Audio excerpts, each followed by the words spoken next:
খবর ভাই? দিন দিন দেখতেছি রাস্তাঘাটে ফকিরের সংখ্যা বাড়তেছে। আজকে তারিখ কয় তারিখ দেখি? 28 তারিখ। 26 তারিখে টাকা পান নাই আপনারা?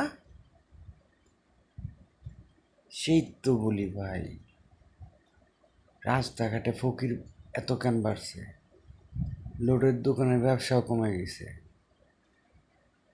কি ভাই, কি আপনাদের ব্যাপার কি ভাই? পাইছেন টাকা পাইছেন?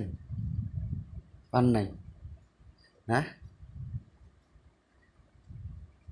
আমার পুত্রা, খাওয়া দাওয়া কাজ কাম নাই তোমাদের? এই আঙ্গুলের মাথায় টাকা মানুষ দিবে না? এই আঙ্গুলের মাথা, এই আঙ্গুলের মাথা খেলাইলে টাকা দিবে মানুষ? সারাদিন রাত পরিশ্রম করেও টাকা পায় না, আর তোমরা কোটি কোটি টাকার স্বপ্ন দেখো আঙ্গুলের মাথা খেলায়, না?